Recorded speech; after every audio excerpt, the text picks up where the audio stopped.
भगवत उपासना के लिए व्रती होते हैं, लेकिन सही सही मार्ग पकड़ के चलना, निश्चिंत होकर निश्चल होकर के चलना कभी कभी कठिन हो जाता है, क्योंकि शास्त्र के अलग अलग एक एक सिद्धांतों, एक एक विषय जो प्रतिपादन किए हैं, कभी कभी उलझन में पड़ जाते हैं साधक। कभी कभी संदेह आ जाता है मन में, जो कैसा कौन सा मार्ग अवलंबन करके हम बहुत सरल तरीका से भगवत प्राप्ति कर सकते हैं। सबके लिए नहीं, जो निश्चल होकर के भगवत चिंतन में तल्लीनता प्राप्त किए हैं, करने में समर्थ हुए हैं, उनके लिए ऐसे नहीं है। लेकिन साधारणतः उलझन में पड़ जाते हैं। क्या हमारे भक्ति अंग जो है, हम जो साधन कर रहे हैं, क्या ये प्रक्रिया श्रेष्ठ है? क्या इस प्रक्रिया के द्वारा हम अति सहज भाव से भगवत प्राप्ति करने में समर्थ हो सकते हैं? कभी कभी ऐसे संदेह तो आना नहीं चाहिए, लेकिन कभी कभी कोमल श्रद्धा के कारण, कोमल श्रद्धा उसको कहते हैं जो कि टल जाता है। कभी कभी किसी के बात पर, कोई शास्त्र सिद्धांत पर सत्संग करके किसी संत के श्रीमुख से ऐसे शब्द श्रवण कर लेते हैं। कोई कहते हैं अरे जप करके क्या होगा, मन का फेर, ये सब क्या क्या सिद्धांत कह देते हैं, जो कभी कभी संदेह आ जाती है ना। अलग अलग भावना। कोई कहते हैं तीर्थ भ्रमण करके क्या होता है, बाहर क्या है, बाहर कुछ नहीं रखा है, बाहर कुछ नहीं है, सभी अंतर जगत में झांको, जो मिलना है वही मिलेगा, बाहर में सब कुछ नहीं है। बाहर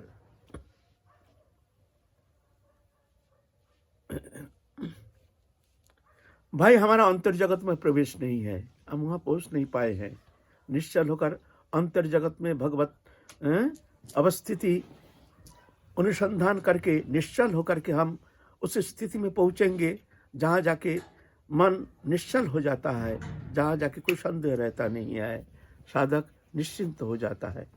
ऐसी स्थिति प्राप्त करना तो सहज नहीं है। तो क्या बाहर कुछ नहीं है, तो मंदिर आदि दर्शन करने जाते हैं, साधु संत दर्शन करते हैं, तीर्थ पर्यटन करते हैं, ये कुछ नहीं है, भ्रमित कर देते हैं।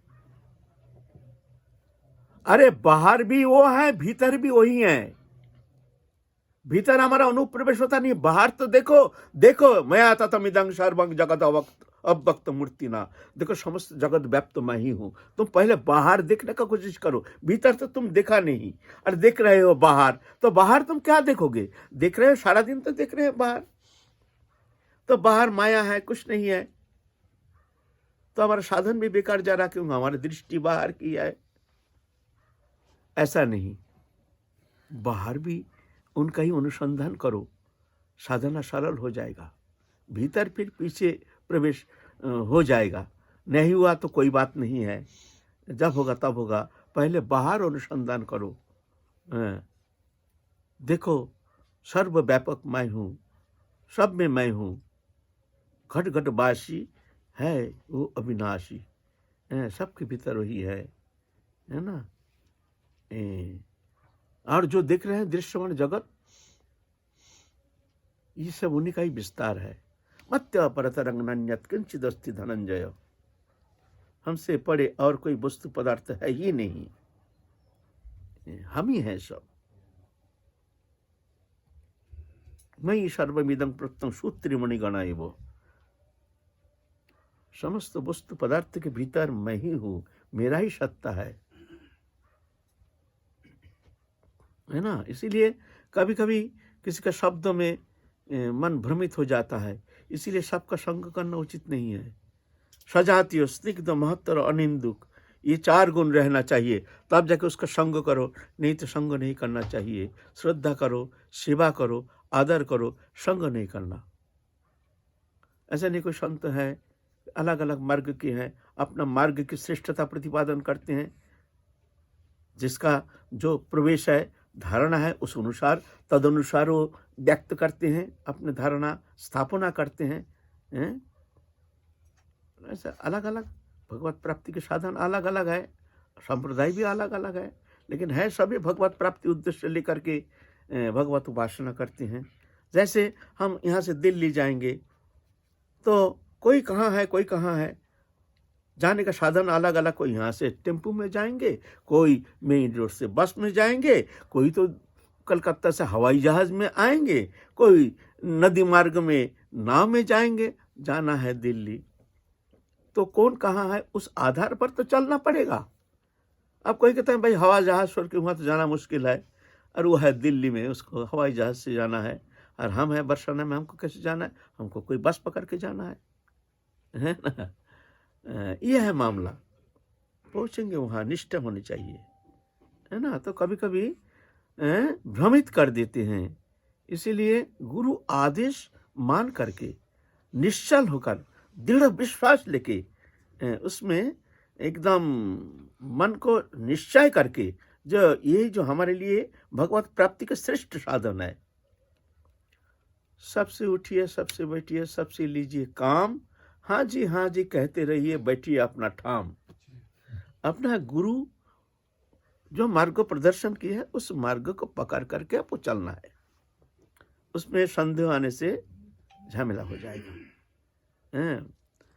तो भगवत प्राप्ति के बहुत सारे साधन है, भक्ति मार्ग में भी बहुत सारे साधन बताते हैं। तो इतना मार्ग अनुसंधान करके कौन सा मार्ग सर्वश्रेष्ठ है, ये कैसे हम निश्चय करके हम उस मार्ग अवलंबन करके हम पहुंच जाएंगे। तो हमारे चैतन्य चरितामृत में सरल कह देते हैं। देखो, उतना तुमको चिंता करने का जरूरत नहीं। जो भक्ति मार्ग अपनाए हैं, जो जुगल किशोर का उपासना कर रहे हैं, प्रेम ही जिनके प्राप्ति के उद्देश्य है, ऐसे जो प्रेमी साधक है उनके लिए चैतन्य चरितामृत बताते हैं, जीवे दया नामे रुचि वैष्णव सेवन, यह सारा धर्म नहीं सुनो सनातन। बस देखो, तुम उतना झमेला में मत पड़ो। निश्चय करके, ये कोई संप्रदाय विशेष का ये शब्द नहीं है, समस्त जितना संप्रदाय सभी के लिए ये तीन वस्तु है। ये तीन वस्तु का एक वस्तु छोड़ करके भगवत प्राप्ति होना संभव नहीं।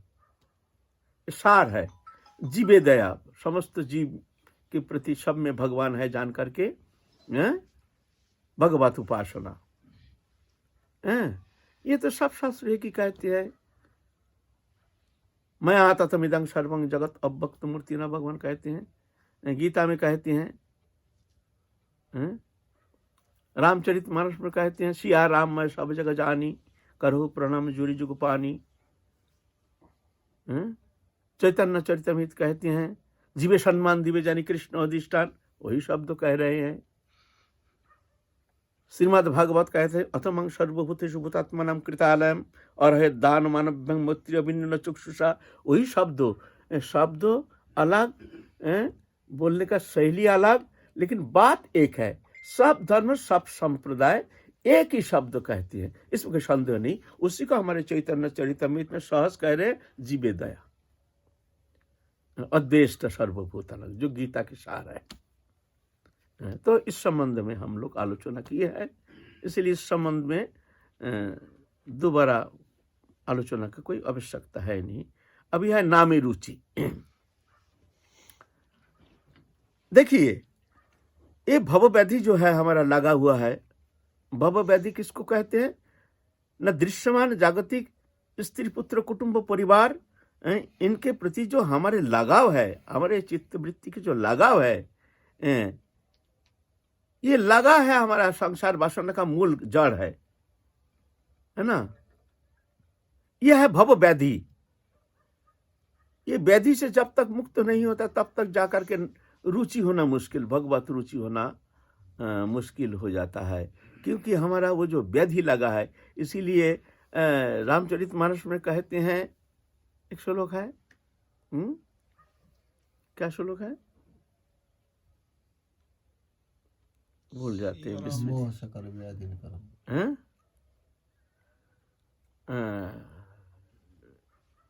कहते हैं जो वो व्याधि लगने के कारण हम में नाम में रुचि नहीं होती है। वो भव व्याधि लगने का कारण खाने का वस्तु है, अच्छा अच्छा वस्तु है, लेकिन उसका ऐसे व्याधि लगा है, रुचिकर वस्तु है, लेकिन ऐसे तीव्र व्याधि लगा है जो व्याधि के कारण मुख में अरुचि होती है। मोह सकल व्याधि ना वो भी है, और एक श्लोक है। तो व्याधि कारण है, वस्तु कारण नहीं है। ऐसा ही हमारे नाम में रुचि क्यों नहीं होती है? हमारी ये भव व्याधि लगा है, भव व्याधि, संसार रूप व्याधि लगने के कारण नाम आनंदमय भगवान के साक्षात अभिन्न विग्रह तोनु शब्द स्वरूप होते हुए भी नाम में रुचि नहीं है, नाम में हमारी अरुचि। तो जब व्याधि ठीक हो जाता है, ठीक होने का समय होता है ना, तो उसका लक्षण क्या है? उसका लक्षण है खाने में बड़ा रुचि होगी, भूख बढ़ेगा, माने बार बार उसका खाने का इच्छा होगी। ये व्याधि निरामय होने का एक लक्षण। तुम्हारा जो भी व्याधि हो, बुखार आया है और कोई पेट में कोई तकलीफ है, कोई भी व्याधि है जिससे तुम्हारा खाना पीना पचन क्रिया नष्ट हो गया है, खाने का इच्छा नहीं, खा भी नहीं सकते हो, थोड़ा देने से ही फिर अरुचि हो जाती है, कोई जोर करके कष्ट करके। जैसे हमारा कोरोना हो गया था, हमारा एकदम अरुचि। ठीक है, शरीर में कोई बुखार नहीं, कुछ नहीं, खांसी नहीं, ये नहीं, लेकिन कोरोना है। तो लक्षण क्या है? तीव्र अरुचि, मुंह में देव जैसे मान लो जहर जैसे लगता है। इसका मतलब हमारा बुखार नहीं है, कोई लक्षण भी नहीं है, लेकिन अरुचि एक लक्षण, माने तुम्हारा अभी कोरोना है वो गया नहीं, जड़ से गया नहीं, ये लक्षण है। सबका ही ऐसा, हमारे यहाँ सभी का हो गया था, हम लोग तो किसी को कहे नहीं। तो क्या सोचेंगे जो भाई सबका कोरोना हो गया, हम तो यहाँ पूरा लॉकडाउन कर दिया, अपने भीतर में पूरा 15 दिन ब्लॉक कर दिया, बोला करके सब होम क्वारंटाइन में हम लोग थे। किसी का कोई लक्षण नहीं ऐसे। तो अरुचि, अरुचि माने तुम्हारा व्याधि गया नहीं है। फिर जब ठीक हो गया तो सबका रुचि बढ़ गया, तो माने व्याधि निरामय हो गया। तो ये भव व्याधि तुम्हारा नष्ट हो गया। कैसे समझेंगे ना? नाम में रुचि, नाम में रुचि ना होने का तुलसी पिछले पाप से हरि कथा ना सुहाए, जैसा ज्वर का बेग से भूख विदा हो जाए। तुलसी पिछले पाप से माने पूर्व जन्म का पाप, माया मरण चित्त वृत्ति होने का कारण हरि कथा ना सुहाए, हरि नाम रुचिकर नहीं होती है, जैसे ज्वर का बेग से भूख विदा हो जाता है, ऐसा। तो नामे रुचि, जब तक रुचि नहीं होती है तब तक समझना तुम्हारा भव व्याधि गया नहीं, वो है तुम्हारे भीतर। इसीलिए कहते हैं नामे रुचि। जब खाते हो अरुचि से खाने से अपच हो जाता है। जो भी खाओ, कुछ भी खाओ, उसमें रुचि होनी चाहिए, है ना। ऐसा ही रुचि से भगवत नाम ग्रहण करने से नाम तुरंत फलदान करने में समर्थ है। नाम सासंग भजन और एक अनासंग भजन। अनासंग भजन है दुनिया के नाना प्रकार के चिंता करते करते नाम कर रहे हैं, माला लेकर ठकठका रहे हैं, चल रहे हैं रास्ते में, इधर उधर देख रहे हैं, बात कर रहे हैं, माला भी ठकठका रहे हैं। ये प्रकृष्ट भजन नहीं है, ये नामाभास होता है। नामाभास भी फलदान करने में समर्थ है। ऐसा नहीं नामाभास ये वृथा जाती है, ऐसा नहीं। संकेतन परिहसं हिरण में बबा वैकुंठ नाम ग्रहणात अशिष अघहरंग विदु। संकेतन, सांकेतिक शब्द के द्वारा भगवत नाम ग्रहण करना। राधे राधे राधे, किसी को बुला रहे हैं, सांकेतिक शब्द राधे नाम, वो देख रहे पीछे, हाँ राधे राधे माने हाँ हाँ मैं कह रहा हूँ है ना। ये संकेत, संकेतन परिहासं, ये राधे राधे राधे राधे करने से क्या होता है? इसमें कुछ नहीं है, परिहास, अवहेलन के साथ, मुंह को टेढ़ा करके ऐसे कोई कर रहा है, उसको मजाक कर रहे हैं।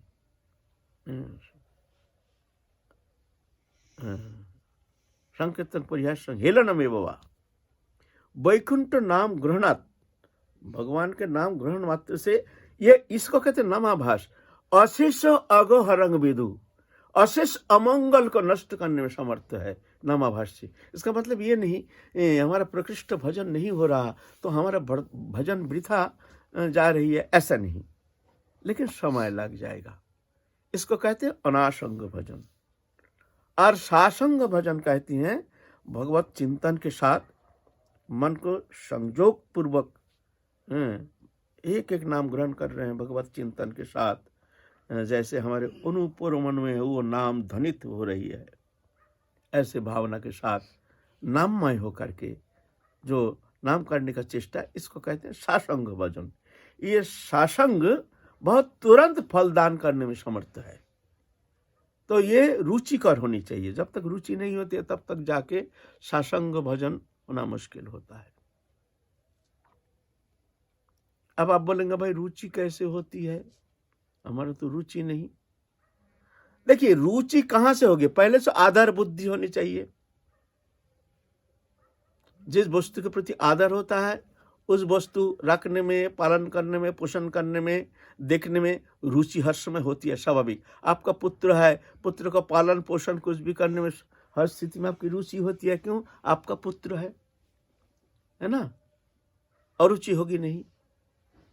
लेकिन दूसरा का कोई पुत्र हो, कोई आए हैं आपके घर में, थोड़ी ऐसा हो सकता है मालूम होगा कब तक विदाई हो जाए, साला दूसरा का लड़का ये कब से पड़ा है यहाँ, उसको माँ बाबा ले जाए तो अच्छा है। क्यों? वो अपना नहीं है ना, जिस कारण वो आनंददायक होता नहीं है। ऐसा ही नाम से भगवान के पूर्ण घन रस विग्रह सच्चिदानंद स्वरूप, वो शब्द नहीं है, भगवान की अभिन्न विग्रह स्वरूप शब्द ब्रह्म, शब्द स्वरूप भगवान शब्द रूप में। कृष्ण नाम, ये नाम भगवान का ही विग्रह है। ये कोई कल्पना नहीं, ये कोई भाववाद नहीं, ये सत्य है ना। ये बोध जब नहीं होता है तब तक जाके नाम के प्रति ऐसे आदर बुद्धि होना कठिन हो जाता है। आदर बुद्धि जो वास्तविक, ये नाम जो है ये शब्द नहीं है,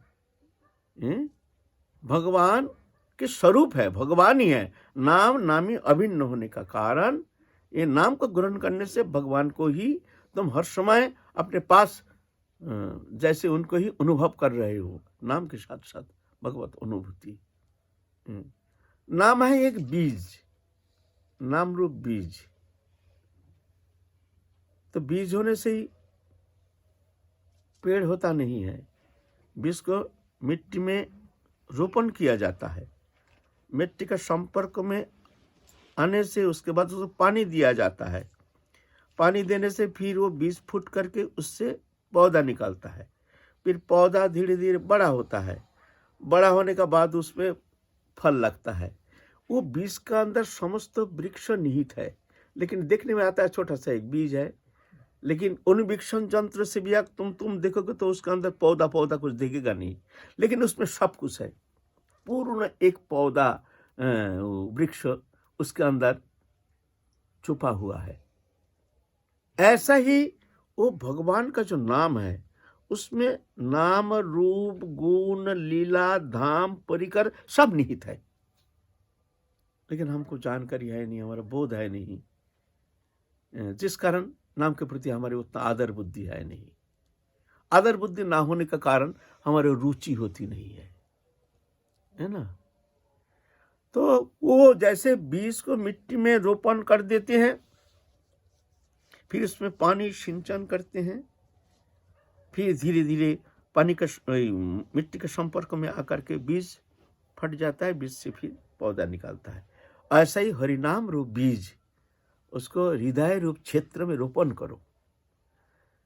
अश्रुधारा, ये पानी, इसके द्वारा उसको सिंचन करो। श्रवण कीर्तन शरण आदि खाद आदि के द्वारा उसको धीरे धीरे वो मिट्टी को उर्वर करो, फर्टाइल करो। फिर उसमें से तुम्हारे भीतर ही सब कुछ निकल आएगा, रूप लीला वो तुम स्वाभाविक दर्शन कराएंगे, नाम ही दर्शन करेंगे। तुम दर्शन करने में समर्थ नहीं हो, तुम्हारा हृदय इतना समर्थ है नहीं, लेकिन वो नाम ही कृपा करके फिर जाकर के तुम साधन के द्वारा नाम को अति आग्रह के साथ जब हृदय रूप क्षेत्र में रोपण करते हो, फिर जाके अश्रुधारा आदि के द्वारा उसको सिंचन करते हो, तो जाके वो फुट के निकल आता है। ऐसा ही रूप गुण लीला तुम्हारे सामने ऑटोमेटिकली अपने को प्रकाशित करेंगे। तुम नहीं करोगे, तुम्हारा साधना करने में इतना समर्थ नहीं है, नाम स्वयं कृपा करके तुम्हारे भीतर ये प्रकट करेंगे। नाम हुईते सर्व पाप संसार नाशन, चित्त शुद्धि सर्वभुक्ति साधन उद्गम, कृष्ण प्रमुद्गम प्रमामित आस्वादन, कृष्ण प्राप्ति शिवामृत समुद्र मज्जन। इतना सब नाम से होता है।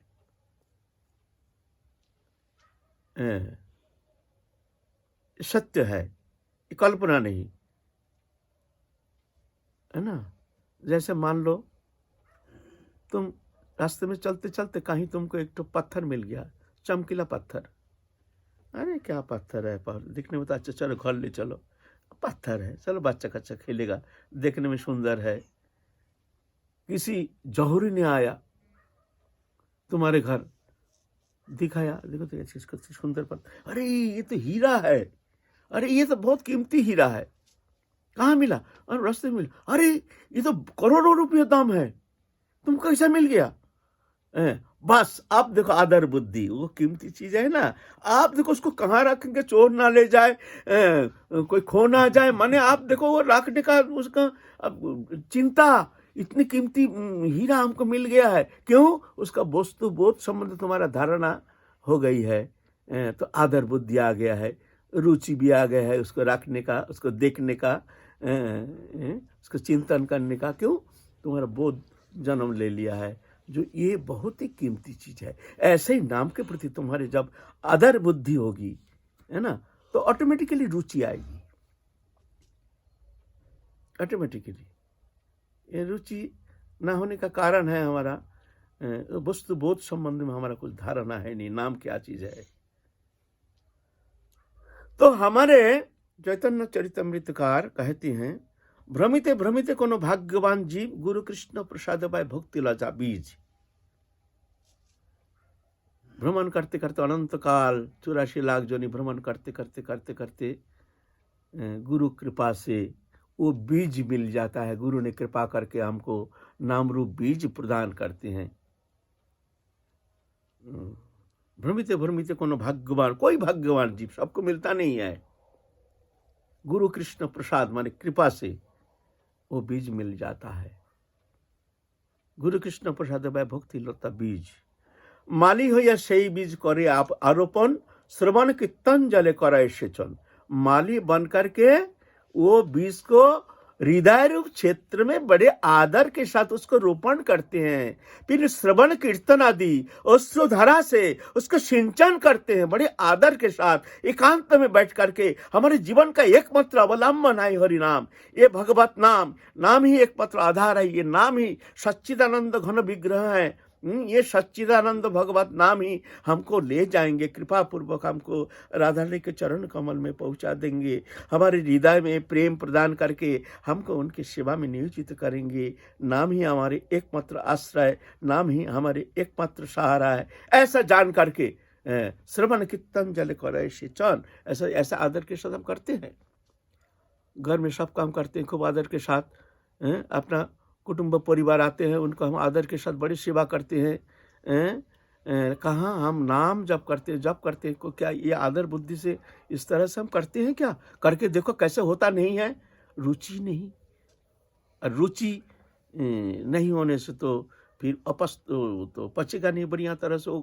कुछ भी खाओगे रुचि से खाना पड़ेगा तो जल्दी पच जाता है ना। श्रवण कीर्तन जले करे सिंचन, तो सिंचन करते करते उपजिया बाड़े लता ब्रह्मांड भेदी जाए, विराजा ब्रह्मलोक भेदी परब्रह्म पाए। तभी जाए तदुपरि गोलोक वृंदावन, कृष्ण चरण कल्प वृक्ष करे आरोहण। फिर धीरे धीरे वो बीज से पौधा निकालता है, प्रेम रूप पौधा बढ़ता जाता है, बढ़ता जाता है, बढ़ता जाता है। विरजा ब्रह्मलोक आदि माने ब्रह्म ज्ञान ठैन ये सब अतिक्रमण करके वो धीरे धीरे धीरे धीरे एकदम गोलोक धाम माने वो प्रेम जगत में वो पहुंच जाते हैं वो लता।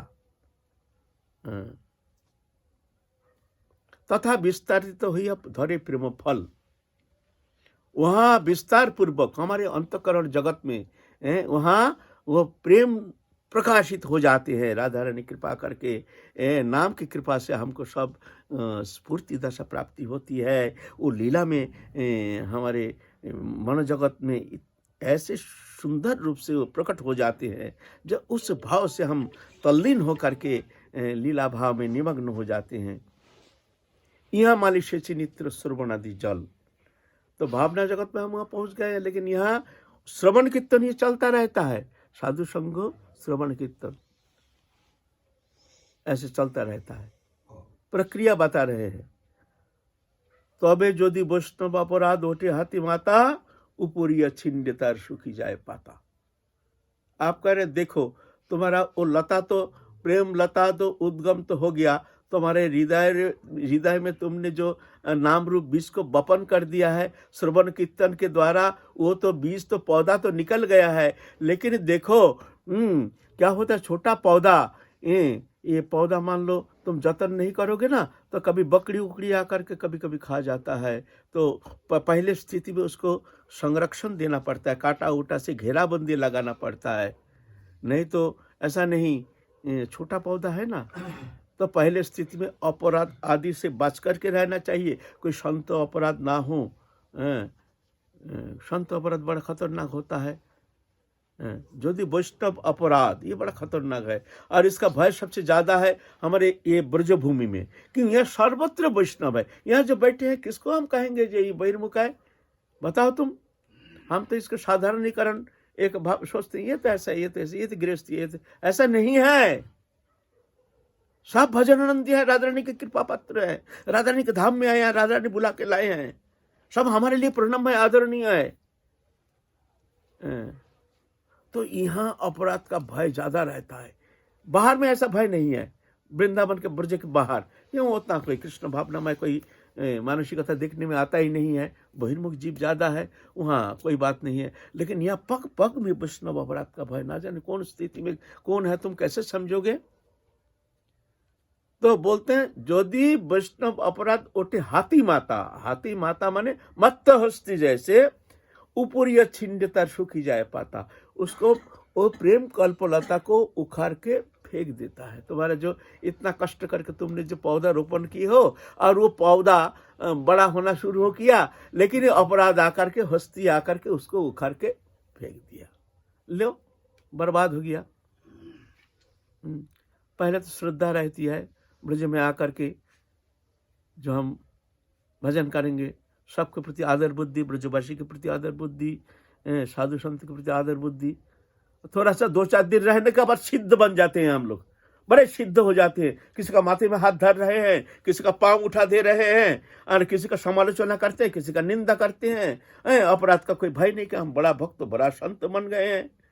ये अपराध आकर के खा जाता है, वो मत्त हस्ती जैसे आकर के वो प्रेम कल्पलता को उखाड़ के फेंक देते हैं। कोई कहते हैं हम तो आए हैं ब्रज में, हमारा पहले जैसे भाव तो है नहीं, कहाँ से रहेगा, पहले जैसे तुम्हारी मानसिकता है, पहले आए थे तब सबके प्रति कैसे ये संत है सब चरण। मैं अपनी बात कह रहा हूँ, हम जब राधा कुंड में आए, ब्रज में आए, आके पहले राधा कुंड में आए, बरसाना में आए, तो इतना वैष्णव देख करके हमारा ऐसे होता है कि ये सब वैष्णव का चरण रज अगर मैं एक बार मेरे को मिल जाए, मैं ये समस्त अंग में लिपन करके मैं धन्य हो जाऊंगा। मैं सत्य सही कह रहा हूँ, एकदम सत्य कह रहा हूँ। माने इतना गदगद हो रहे हैं, इतना वैष्णव, अरे इतना वैष्णव हमारे बंगाल में कहाँ। उसमें हम दीक्षा नहीं लिए हैं, साधु नहीं हुए हैं, हम गृहस्थी हैं, आए हैं। साधु संत देख करके हृदय का तो क्या करे भाई, उपाय क्या करे। तो एक उपाय है, क्या उपाय, हमने मन में चिंता कर लिया। जो ये लोग कथा में जब बैठते हैं सब संत लोग, तो एक दरवाजे से निकलेंगे ना, हम सबका चरण धुरी लेंगे और अंग में लिपोन करेंगे। और जैसे भावना ऐसे काम बैठे हैं, ऐसा करके गृहस्थी है। सब संत जा रहे हैं और कोई तो नाराज हो रहा है, कोई ये कर रहा है, कोई आशीर्वाद कर रहा है, कोई खुश, और हम बेशरम जैसे भाई हम धन्य हो रहे हैं। हम कितना कैसे भावना, और अभी वही मैं हूँ। अभी सब कृपा करते हैं, कृपा कल्याण करते हैं, अपना कल्याण का कोई ठिकाना नहीं, दूसरा कल्याण के लिए चिंता करते हैं। इसका कल्याण कैसे हो सकता है? कैसे कल्याण होगा हमारा, बताओ? सत्य बात कह रहा हूँ। तो क्या वो पहले की भावना तुम्हारा अभी है नहीं? तो क्यों कहते हो? जो पहले जैसे हमारे मन की स्थिति है नहीं, स्थिति तुम्हारा, तुम ही बिगाड़ रहे हो, तुम बिगाड़ के बैठे हो। आप कहते हो पहले स्थिति हमारा है नहीं। बिगड़ा किसने बिगड़ा है? ये तुम ही ने अपने बिगाड़ चुके हो अपने आप को। ये मार्ग ऐसा है, जितना छोटा हो जाओगे, जितना दीनहीन हो जाओगे, उतना ही तुम आगे निकाल जाओगे। ये मार्ग माथा ऊंचा करके चलने का मार्ग है नहीं। ये प्रेम मार्ग, ये भक्ति मार्ग, ये मस्तक अवनमित करके सबके पांव के नीचे से तुमको चलना पड़ेगा। ज्ञान मार्ग अलग है, योग मार्ग अलग है, उसमें तो क्रियाकर्म है, ठीक है, ठीक है, वो चल रहे हैं, लेकिन भक्ति मार्ग में चलेगा नहीं। यहाँ एकदम सबके पांव के नीचे से तुमको चलना पड़ेगा। चलोगे तो आ जाओ, नहीं चल पाओगे बैठे रहो, समय लग जाएगा। ये बात है, ये मार्ग ऐसा है ना। तो हम अपने आप को बिगाड़ चुके हैं, अपने भावना, अपने रुचि। ये इसका कारण क्या है? बहुत अनुगत्य के अभाव है। हमको शिक्षा कौन देंगे? हमको समझाएंगे कौन? और समझाने से भी समझने वाला है नहीं। समझाने वाला फिर भी मिल जाएगा, लेकिन समझने वाला मिलेगा नहीं। और जो समझने वाला मिल गया तो डेरा बेरा पार लगा दिया। ये बात है ना। तो ऐसे है, যদি বৈষ্ণव अपराध होते हाथी माता उपरिया छीन देता सुखी जाए पाता। इस कारण से नाम में रुचि नहीं हो रही है, अपराध के कारण हमारे नाम करते हुए भी रुचि नहीं हो रही है। तो हम लोग अभी तो समय चल रहा है, काल चलेंगे हम लोग, जहाँ तक हो आगे थोड़ा चलेंगे। हमको सत्संग करना है। जय जय श्री राधे श्याम, निताई गौर हरि। साधक अवस्था पूर्ण तो निरपराध होना संभव है। आहा, निरपराध होना क्या है? कम से कम देखना चाहिए जो शास्त्रीय जो निर्देश है, क्या हम उसको पालन कर रहे हैं? कहीं तो अतिक्रमण नहीं हो रहा है? ये पुनः पुनः विचार करना चाहिए, देखना चाहिए, अपने आप को विचार करना चाहिए। अगर तुम देखते हो जो ना थोड़ा सा कहीं लंघन हो रहा है, काय मन वचन से कोई वैष्णव जो है उनको उल्लंघन कर रहे हैं व्यवहार के द्वारा, वचन के द्वारा, तो संयमित होना चाहिए। किसी भी स्थिति में हमारे उसके अतिक्रमण करना कदापि उचित नहीं है। ऐसे जय राधा। बाबा एक प्रश्न है। हाँ बताओ। कि कोटि जन्म करे श्रवण कीर्तन तब नहीं पाए कृष्ण प्रेम धन, तो ये शब्द ये अपराध के बारे में, अपराध के बारे में, अपराध के कारण कृष्ण की जना ऐसे कृष्ण नाम करे अपराधेर विचार, नाम लइलो अपराधीर ना হয় विकार।